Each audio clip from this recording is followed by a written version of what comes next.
Hey, and welcome to this episode of the Marketing Guides for Small Business podcast. Today, Paul and I are excited to be joined by our guest, Mickie Kennedy. Mickie is the founder and the president of eReleases, which is a press release distribution service that's helped small businesses, authors, and startups to increase their visibility and credibility through press release marketing. He has over 25 years of experience in the PR industry. Here are a few things you should know about Mickie. He has distributed more than 100,000 press releases for more than 10,000 customers. That's huge. He has worked with more than 20 Shark Tank companies, including Manscaped and Squatty Potty. Just like to say that name.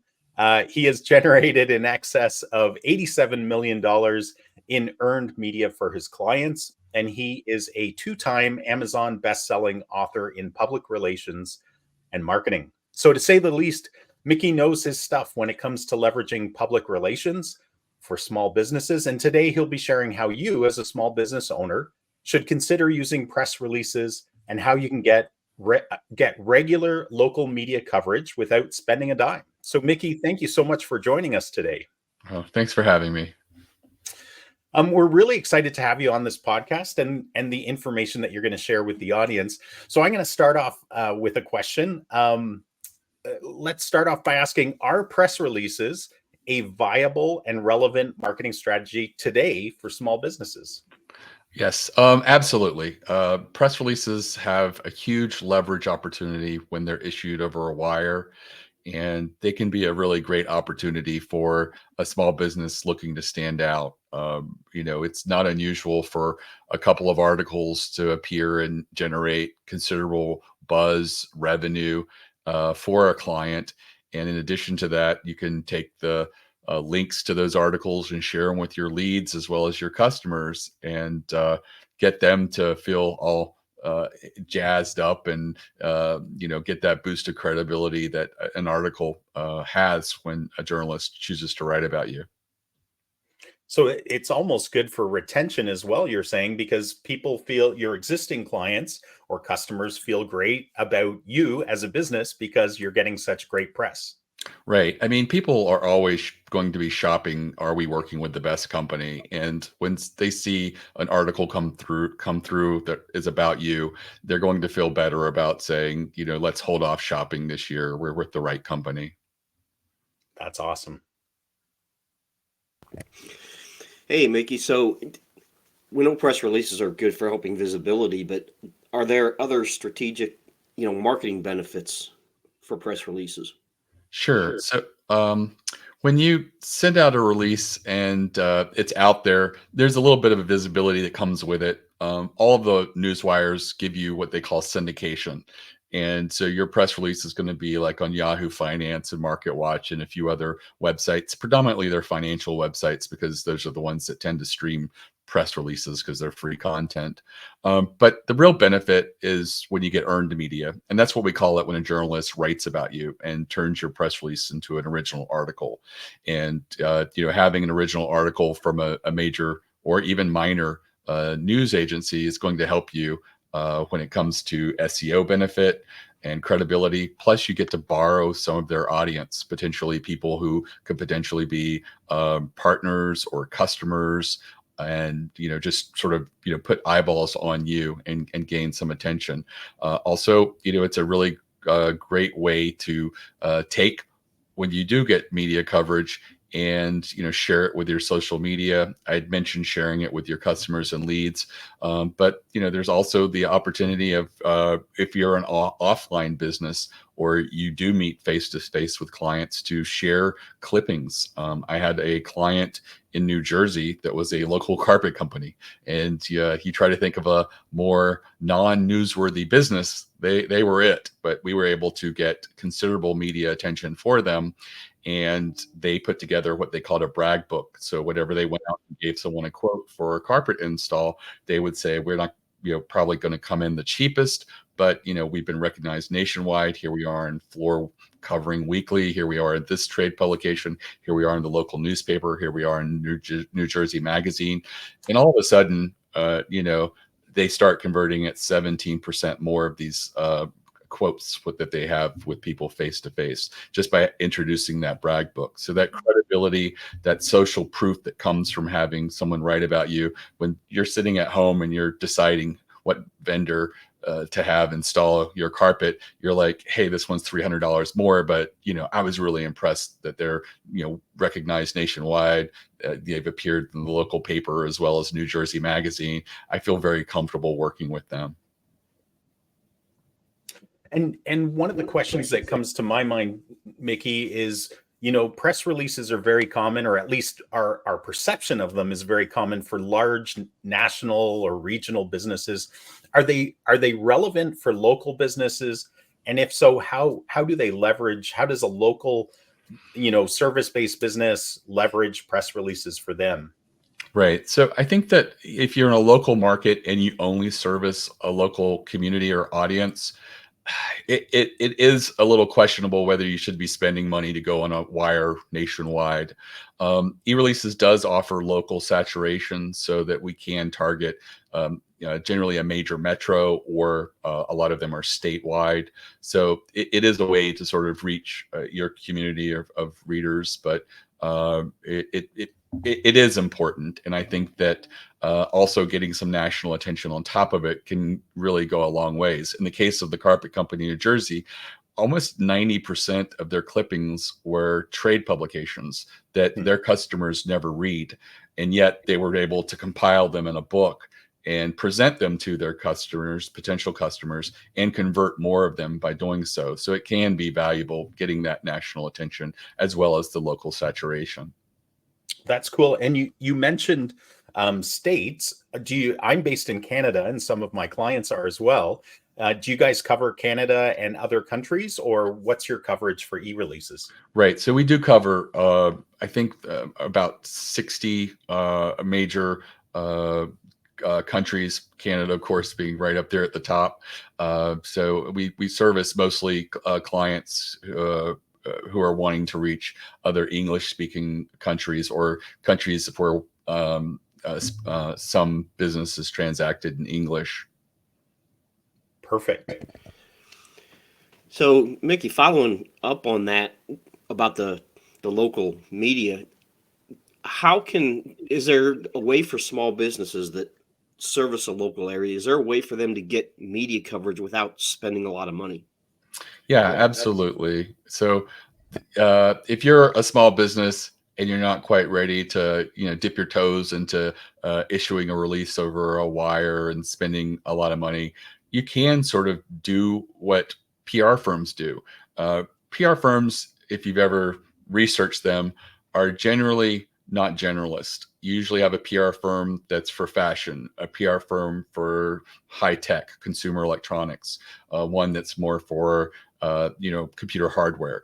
And so the reason for that is they establish relationships with journalists in that community, and it's easier to network within an industry or a specific community.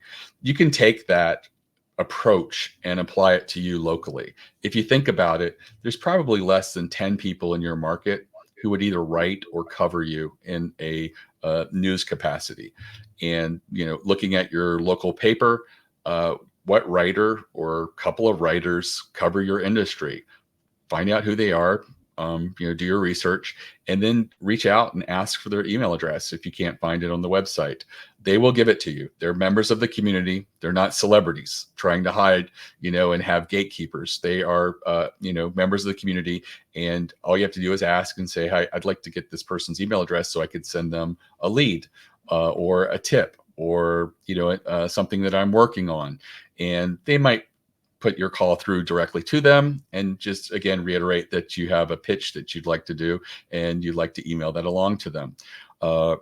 Build your own little Rolodex. If you're lucky enough to have a newspaper or business magazine or both, again, do your due diligence, figure out who writes in your industry and get their email address. Now, all of a sudden, when you have these 10 email addresses, And it can also include radio and TV as well. If there's segments that you've seen that sometimes spotlights businesses or interviews people, find out who the booker or producer of that segment is. It might just be the booker or producer of the entire program.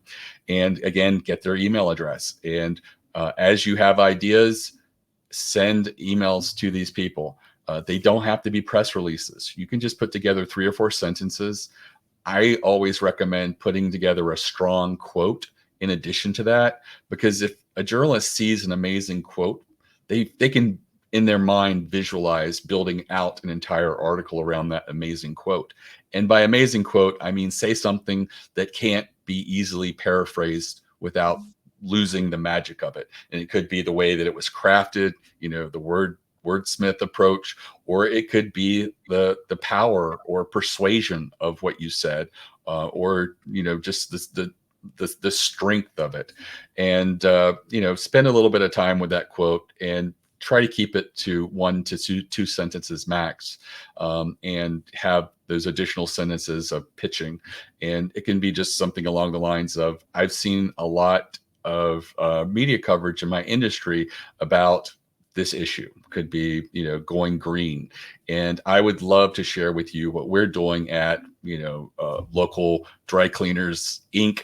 And here are some things that we're doing that are really relevant, and maybe break that out very shortly and then have that amazing quote. And, just send that to them as you have these ideas. I, would not recommend weekly, but I do think that every other month, or if you can sustain it even a little bit more often, like monthly, but at the minimum, I suggest doing it quarterly.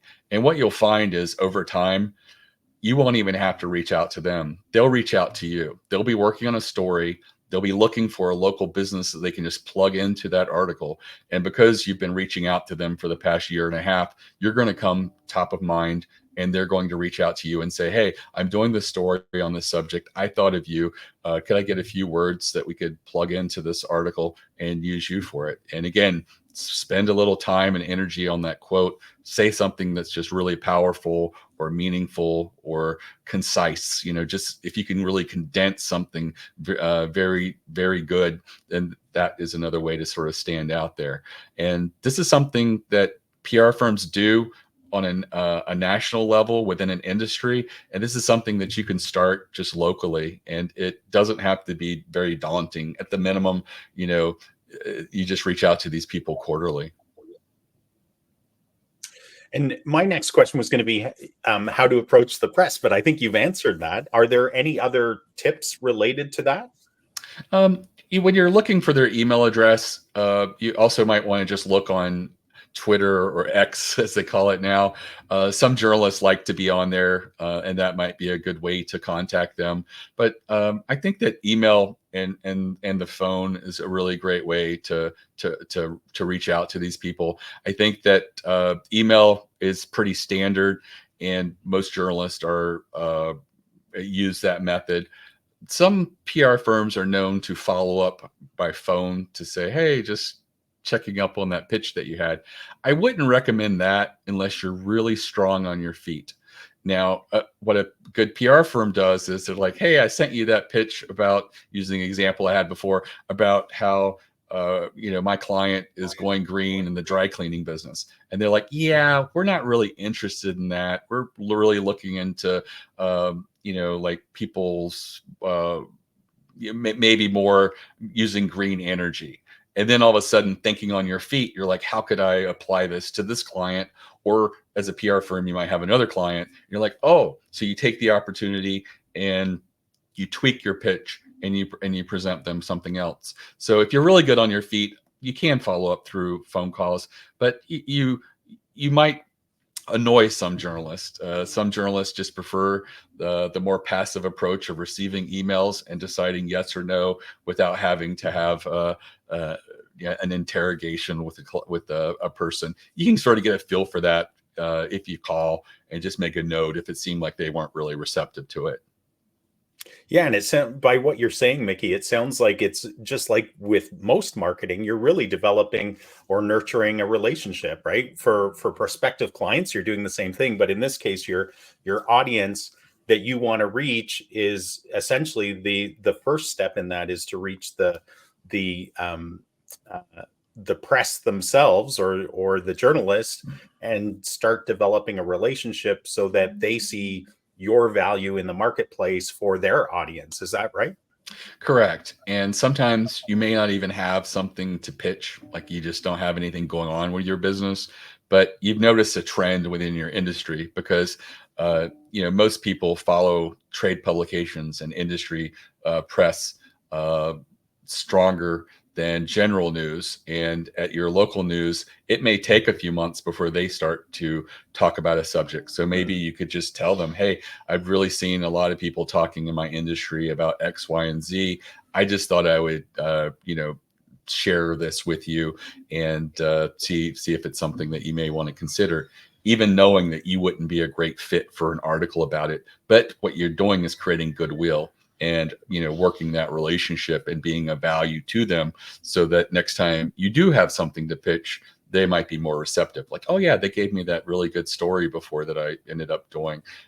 Yeah, I owe them a little bit. So it really is a great way to sort of establish a relationship and try to be a friendly member of the community and see them as the member in the press that can potentially help you, but also have a cordial relationship. Yeah. Hey, Mick, so before I move on to my next question, I want to follow up on something you said about how often you should do press releases. I've heard people say you should do them a couple times a month or at least monthly, and you're saying no, not necessarily. You said something about quarterly. You did say maybe monthly, but So what would you that say was, about that? yeah, that was directly pitching to local media. And you're not going to have, we're talking about a small group of publications, and they certainly can't write about you 8 times a year. That would just look strange in a small market. So for them, I think that quarterly is a really great goal to have. You can do it certainly more frequently. When it comes to press releases, it really varies on you, how newsworthy you are, or how willing you are to engage in doing strategic types of releases. For some people, I think that monthly is a great goal. The local carpet company did a 1-year campaign that was monthly, and at the end of it, they had about 30 clips to show for it, and these were earned media. There was probably over 600 or 700 syndicated links, that just happen automatically that aren't really important. But the clips that they were able to print out and share were original articles, and it totaled about 30, which is really an amazing result for any client doing just press releases only without pitching. And if you can sort of sustain a monthly, that's way to go. Every other month, that's fine. And even quarterly, it just depends. I mean, some small businesses are just mom and pops and they don't have a lot going on, or maybe they do, but they're just, pulled in so many directions that they can't sustain doing something monthly or every other month. So I try to strive for quarterly at a bare minimum. But if you're a company that's growing, you have a lot of exciting stuff happening, new partnerships, you're getting into large, stores, and you might want to go with a much more frequent basis. I have some clients that do as many as 30 to 40 releases a year, but I'd say most of my small businesses are doing anywhere from 4 to 6 a year. Okay, good information. So, can press releases help with SEO and generating traffic for a small business, generating traffic to their website? Yeah, definitely. So anytime you get an original article about you, that is a huge indicator on a major news site, because news sites generally have authority when they talk about SEO, and this search engine optimization authority that happens with certain sites that are just known to be really respected, and news sites are right up there with it. So anytime you get an article there, it's a benefit to you. And with Google, you don't even have to have a link in the article to your website to get the SEO benefit. Google gives you what is called like an implied link, as if there is a link. Google can contextually tell that this press release mentioned your company name and talked about you and your industry, so they contextually knew that this article was about you. And as a result, that article bestows upon you SEO benefit, even if they didn't bother to link to your website or a page on your website. So it can be really valuable. I had one client whose only goal from press releases was to generate SEO. Their domain name somehow was attached to their Yellow Page campaign, and it ended. I don't know, the Yellow Pages were sold and something happened and their website went dark and they had to start over with a new domain name. And they came to me and asked if there was something that they could do to get authority links. And I said, being in the automotive industry, I think that if we were to target auto industry trade publications, that would really help you. And I said, one of the things that we're going to want them to do is to link to you, because we're not just going to rely on an implied link. We're going to try to get a real link up there. So we built out a resource page that went along with a survey and study that we did. And we put together the survey. It was 16 questions, 4 pages, so 4 questions per page through SurveyMonkey. And on the last page, we had some fun and put some fun little questions in there. One was, what's the strangest thing a customer left in their car while being repaired? And it was just an open field where people just wrote a sentence or two. And that was the one that we ended up going with for the press release. We just focused on what was the strangest things left in the car while being repaired. And I think in the press release, we listed 20. On the resource page, we had all the questions and answers, but we also listed, I think, around 50 to 75 of the most interesting responses we got there. And it was a fun page with a lot of really cool resources and facts and numbers and stuff like that. And as a result, they got over a dozen auto industry trade publications that wrote articles and linked to them. They linked to that page. A funny thing is, some of the articles went onto the page and pulled out experiences that they thought were more quirky and fun than the 20 that we highlighted in the press release. And a couple people wrote articles about some of the other questions that we ask in the automotive industry. So it worked out really well. They got local newspaper pickup. They also got pickup in a few minor newspapers nationwide that just thought it was a really cool thing. And I think within 6 to 10 weeks, they were ranking #1 in search for, local auto repair or auto repair in the city that they were in Pennsylvania. And so it can help you, and it can help you pretty fast. And also these links can be very meaningful. The only downside is that, unfortunately, a lot of news sites over time might migrate their content management system, or CMS. And generally they do a big purge of all old articles and things like that. So sometimes these articles die.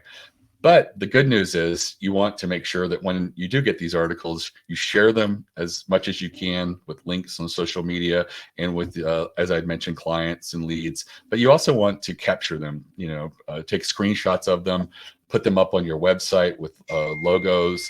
Try to build out a newsroom if you can on your website, where you put the press release, you put screenshots of articles, and just get all of that out there.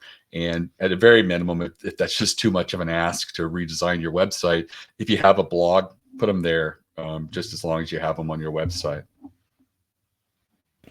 Yeah, that's a good point, real quick, about the implied links from Google, because Google is really moving in the direction of entities and the context in which those entities operate. So the implied link, like you said, if you can get a real link, that's even better. But even an implied link from Google can really be helpful.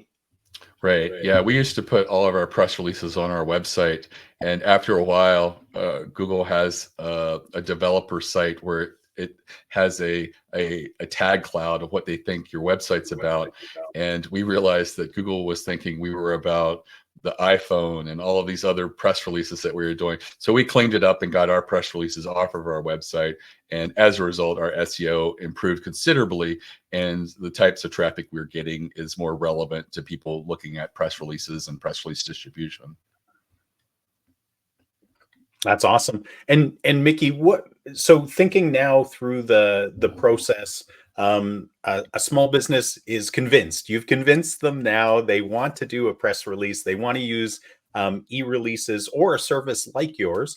What are the steps involved to effectively create, publish, and distribute a press release?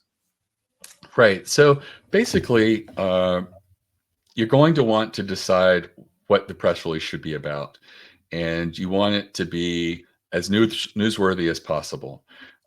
There are many pages that will list hundreds of things you could have or be the subject of your press release. We have them on e-releases. And the thing is, many of them aren't strategic, and by strategic, I mean important, newsworthy. We get the most common press release at e-releases is a personnel change. And often it's not a new CEO or board member or someone important. It's not an industry veteran that, is a major coup for you. It's an associate VP of HR. And if you're going to spend money and go over wire, you want to, fish with better bait and have more strategic types of releases. Another common press release we get is the product launch press release, which in and of itself isn't bad, but it's usually, here's a product, here's a bullet list of features, and here's a buy button with a link to a page on their website, and that's it. And you got to remember, journalists are storytellers. And if you look at what the best articles that journalists write, they have story arcs. And it's hard to have a story arc when it's a product and a list of features. Things that you could do to help them would be build out the press release with a use case study. This client had this problem. They used the product. This was the results that they saw, and get a quote by them talking favorably about the product and incorporate that into the press release. So, that's it. When it comes to writing the press release, the writing is the easy part. It's the strategy beforehand. And I think that if you spend a little bit more thought and time and realize that journalists are gatekeepers, and what your goal is to get recognized, has to also coincide with their goal to fascinate and entertain and educate their audience. And so what could you do in your press release to make it more irresistible or of interest to their audience? And if you can do that, it becomes a win-win, where they get what they want, which is a great article, and you get what you want, where you get some recognition in the industry. When it comes to the actual writing of the press release, there's lots of resources. We have them on our website as well at ereleases.com. You can just click on press release samples or examples and look at them. And the writing is not complicated. It's a very, almost 8th grade level writing, usually without a lot of jargon, unless you're writing something specifically to technical trades and you only want to reach out to them. But most people are trying to go a little bit more general and broad. And so you want to make sure that you don't have a lot of jargon in it, and that you have an amazing quote in the press release, and that you're leading with the hook in the headline and the opening paragraph.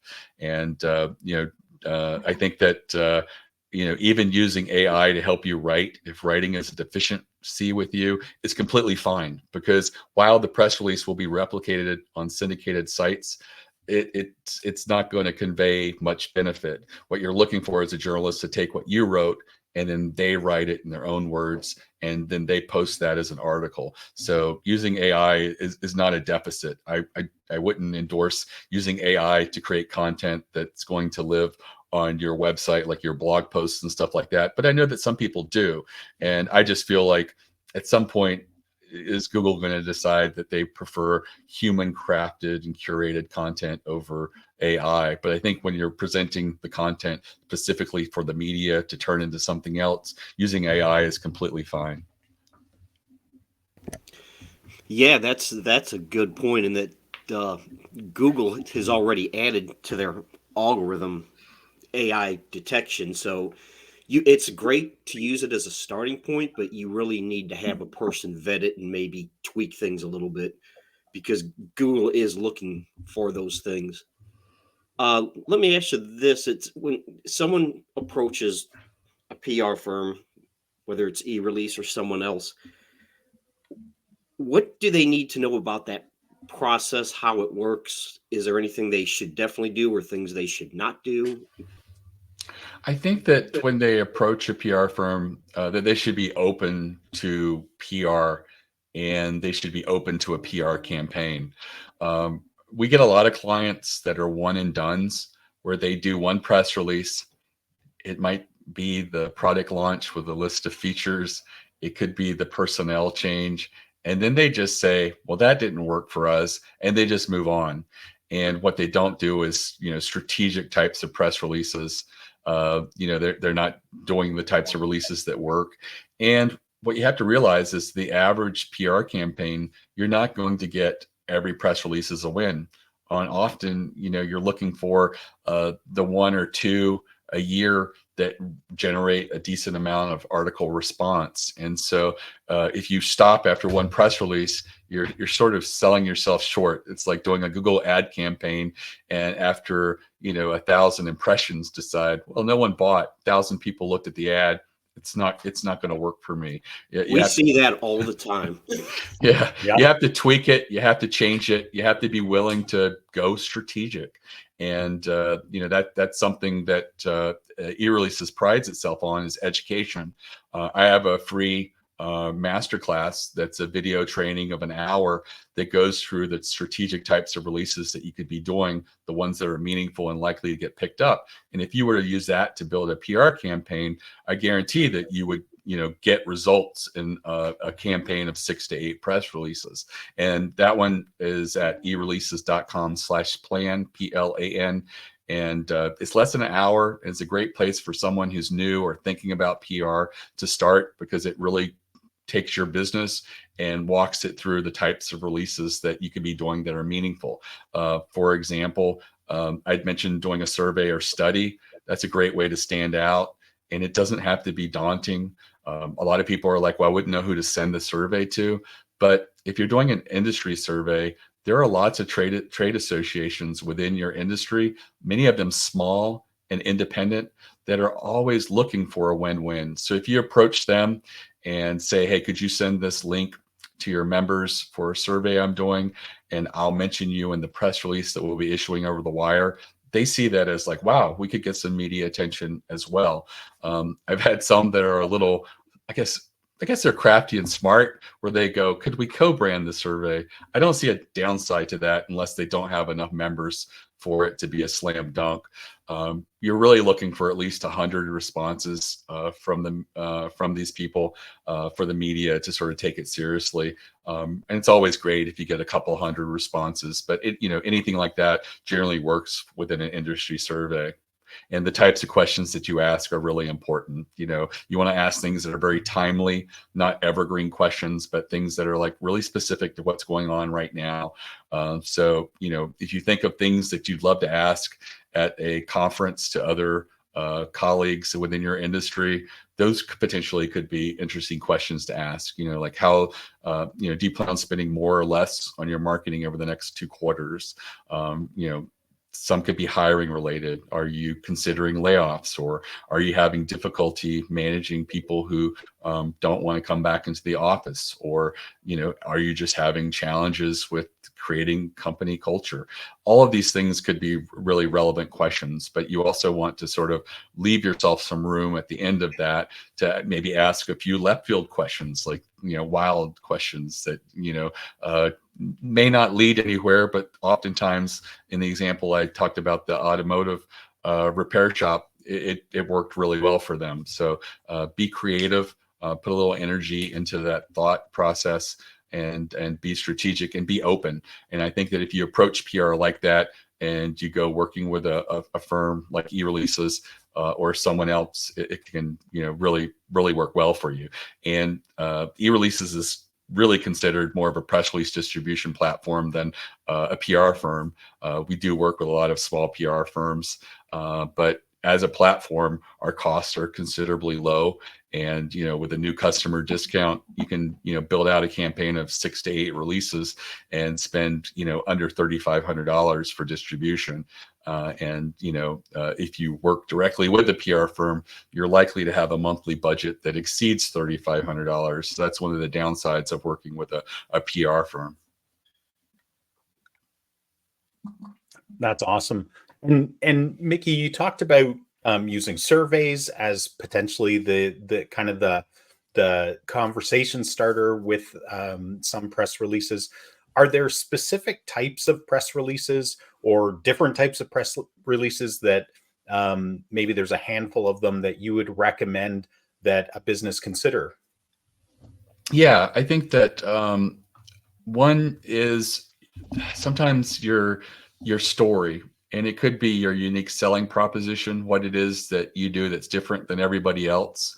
I see that startups do really well with PR, and we work with quite a few that appear on Shark Tank. About a third of the people on Shark Tank use us to do a press release about their episode before it airs. The producers recommend that. And I recognize that they do really well. It doesn't hurt you're on a national TV show, but I've seen it work with startups who aren't on Shark Tank, who just come in. And I think that they have a strong grounding of what they're about. They have an elevator pitch down pat. They know and have defined what they do that's different than everybody else. And, what is your story? Is it inspirational? A vulnerability? There's often a human interest element in these stories. Everybody that goes on Shark Tank shares their story. I was sick, I was home, I was out of work, I had this need, I created this. Often it's a very humanizing element, and that works really well.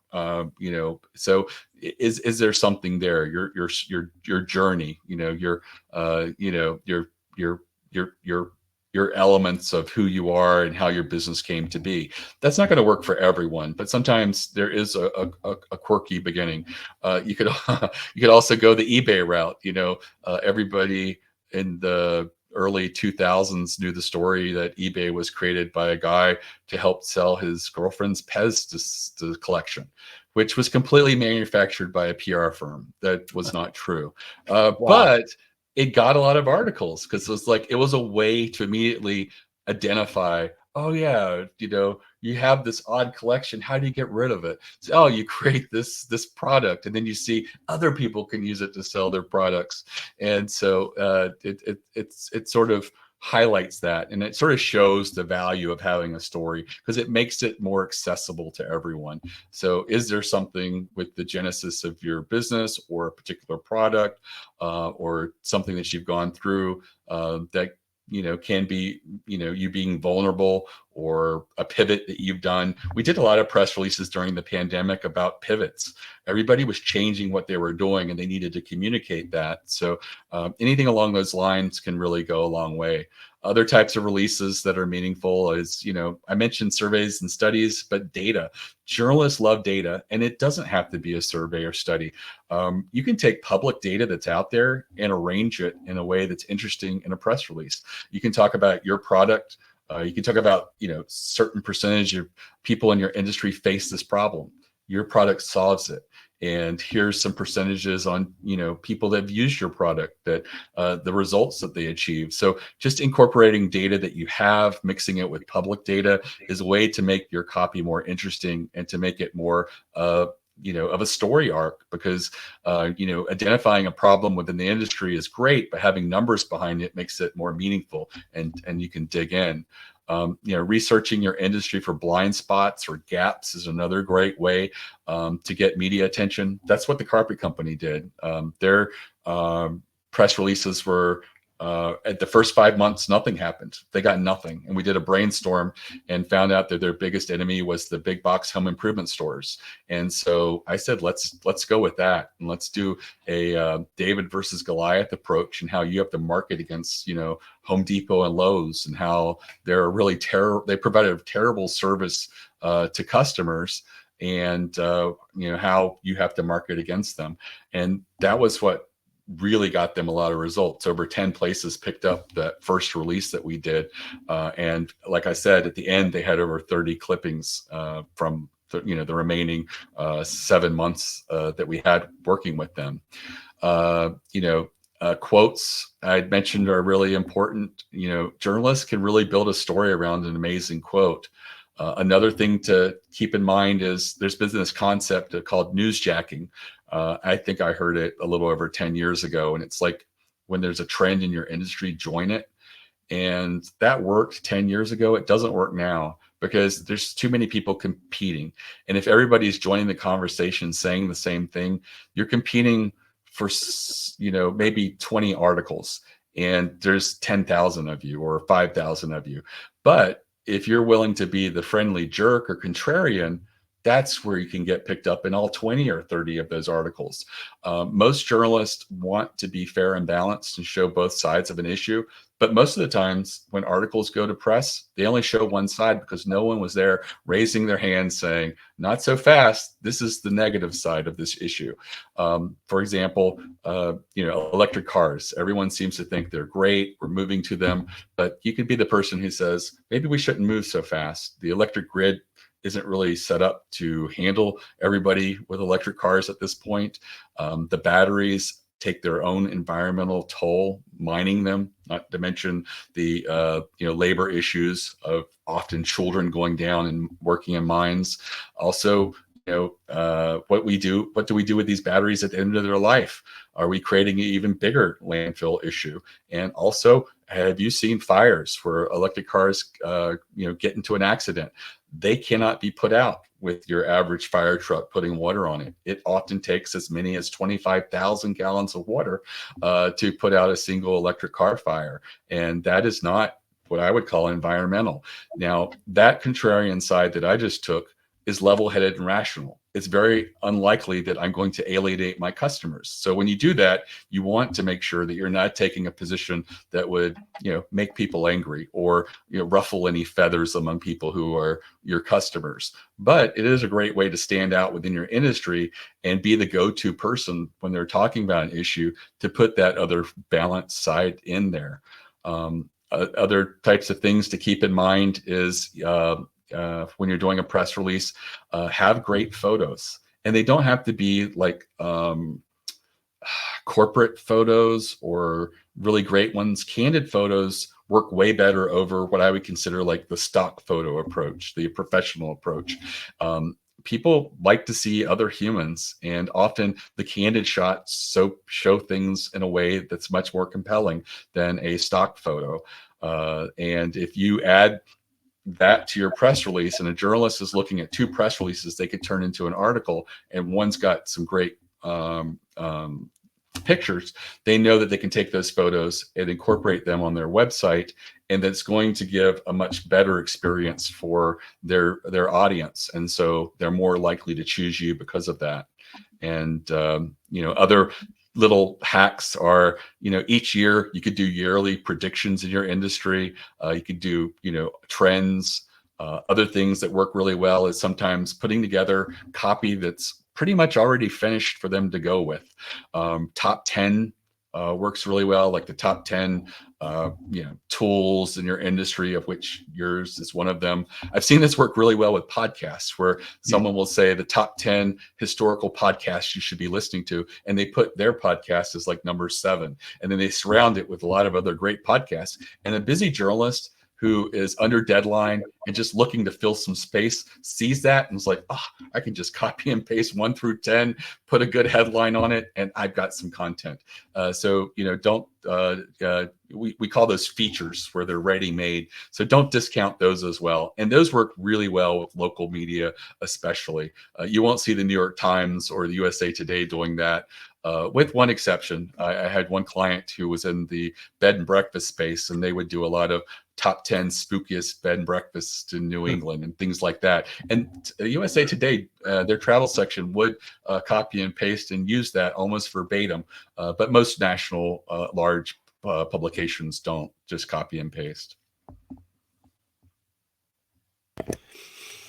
So you kind of talked about this. I was going to ask you about surveys and studies in PRs. Is there anything that you can add to that or expand on it? I know you've kind of answered that already. Right. I think that it's a huge opportunity. I had that local auto shop in Pennsylvania that wanted to get more SEO, and I told them you should do a survey, and the auto industry publications will likely cover it. They had such an imposter syndrome.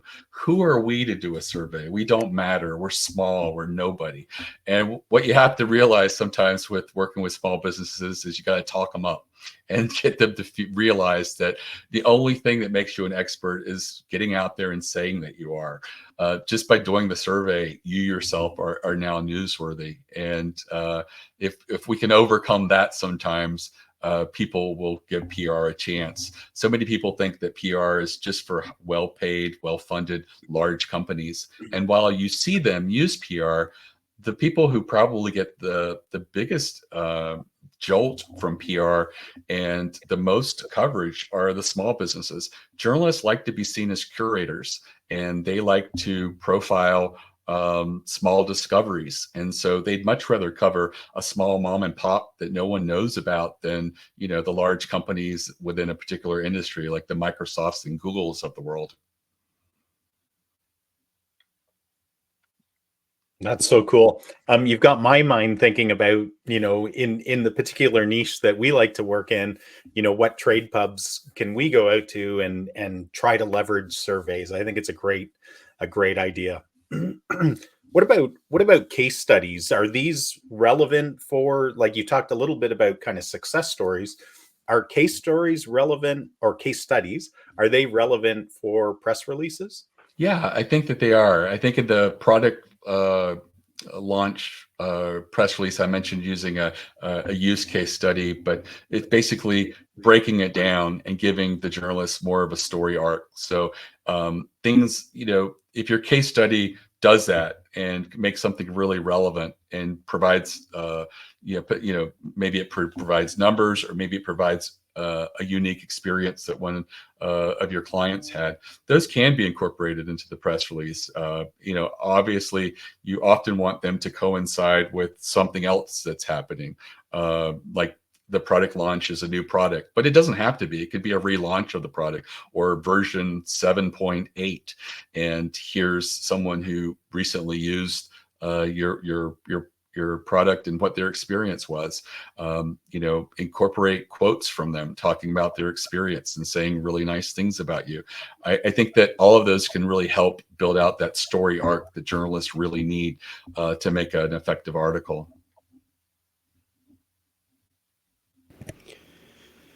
So let me ask you this: when creating a press release, what are some of the points or key ingredients, if you will, that really should be included in a press release? And is there anything that should not be included? Right. So I think that the key ingredients is anything that can help a journalist create a story arc. And a lot of times when people look at press releases, they're looking at what someone else in their industry did in their press release. And that's the worst place to go, because I will tell you, 95% of press releases that get issued, nothing happens to them. There's no earned media. No journalist writes articles about them. They get the syndicated links that happen, but nothing else really happens. So, you can certainly look at another press release and copy it, but then go back to it and say, what would make this more meaningful to share with a journalist? What would make the journalist really want to share this with their users? And I had mentioned the use case study. There are other instances where you can pepper it up with numbers, like get some public data that's out there. And, if you're talking about a particular struggle that some of your clients have, put some numbers behind it. What are the percentages, or, how many people fell in your industry within the first 5 years because of this? That data is probably out there. You do, hunt it down, find it, incorporate it into your press release. An amazing quote, that's a no-brainer. And also just lead from your strength. Have the headline in the opening paragraph really touch on what your newsworthy element is, and you want to make it really useful for a busy journalist just to browse and see that this is relevant to them. I see a lot of people who will create puns and have funny little headlines like they're writing for the New York Post, but you're not writing for the readers of the New York Post. You're writing for busy journalists.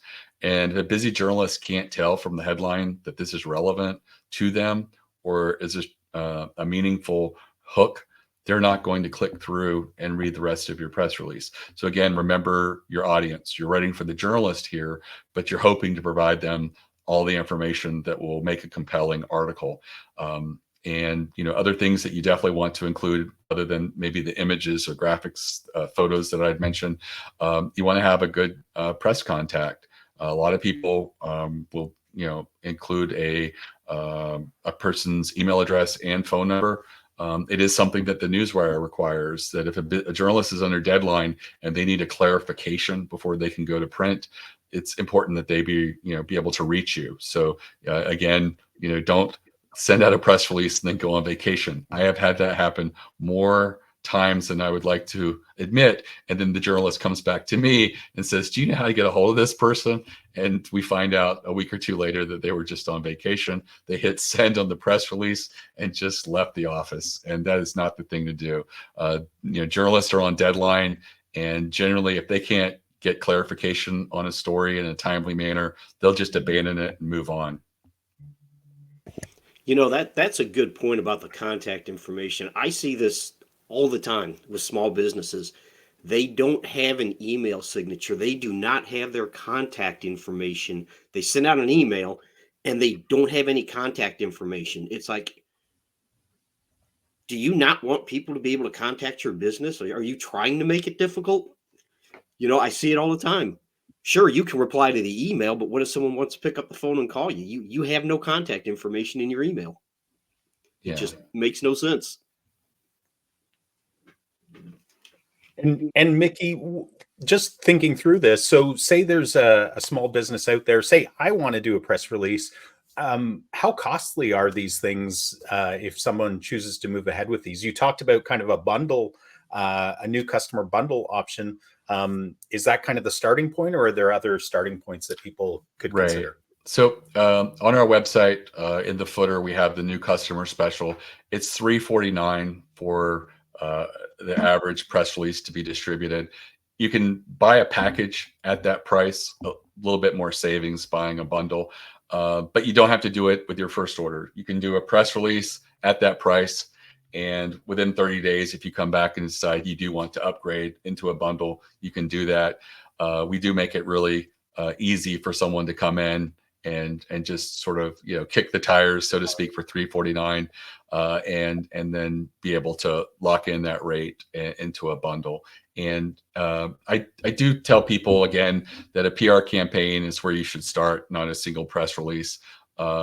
And generally 6 to 8 press releases. You can do them in a year.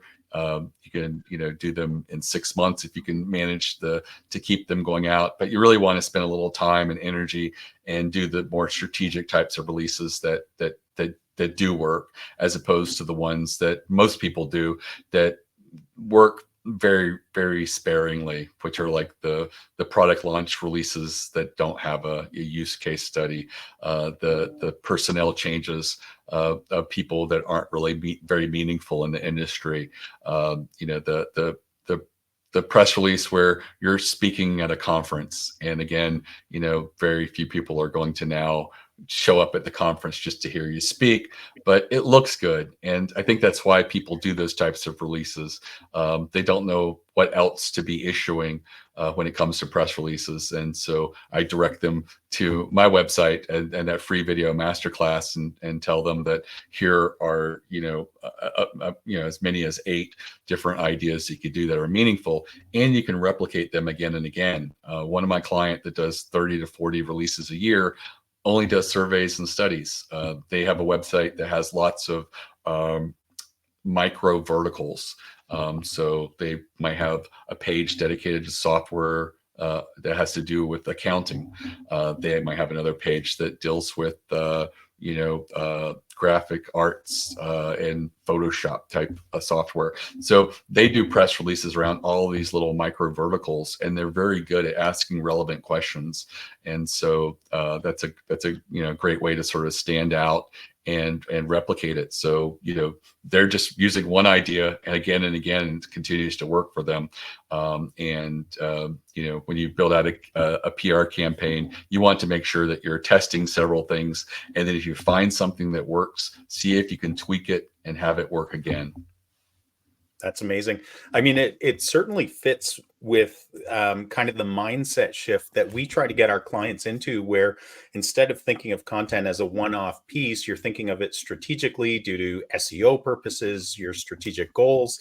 And I think the way you're communicating a PR campaign fits very well with that ideology that you need to think kind of the bigger picture, take a step back, think about your goals of what you're trying to achieve, and create a campaign that is strategic, but it also kind of pushes your business thinking about how do we align better with what our audience wants. And then having this intermediary audience of the journalists is very powerful as well. I think it pushes you to communicate in ways that you might not be used to, but it pressures you into the point of being better at communication. Absolutely. So you talked about ereleases.com /plan is the masterclass. Are there other resources or other ways that our listeners could connect with you, or is ereleases.com the best place to kind of start their journey of reaching out? Right. Yeah. ereleases.com is the best place to start. My staff, which only includes editors, is accessible through email, phone, chat, between 7 a.m. and 7 p.m. Eastern time. And we are really good at walking people through the press release process and helping people get their first release. We'll look at your first release at no charge if you just email it to us and give us a couple business days to get back to you with some notes. Again, whether you use us or not, we're just trying to be a resource for other small businesses and entrepreneurs that are out there. And we really believe that press releases are a great way to sort of cut through the noise and sort of claim some ownership of the media out there by getting mentioned and getting all the great things that come along with being in PR. And like I said, that free masterclass is a great way to start. But we also have ebooks on the website and other resources like press release samples and examples and things like that. So just feel free to go there and look around. And all of our social media is on the lower right, and it goes directly to my LinkedIn. So that's a great place to reach out to me. It's probably one of the few social medias that I actually use. I have people who are in charge of the rest, but I do look forward to people trying PR and making it work for them. Fantastic.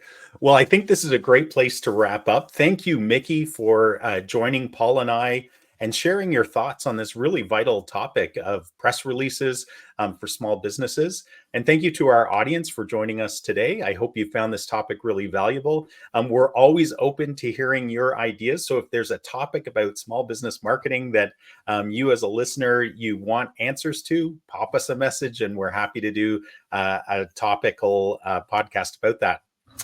Please share this with your friends, family, kids, dogs, cats, colleagues, so that they can benefit from it as well. And until next week, keep calm and market on, folks.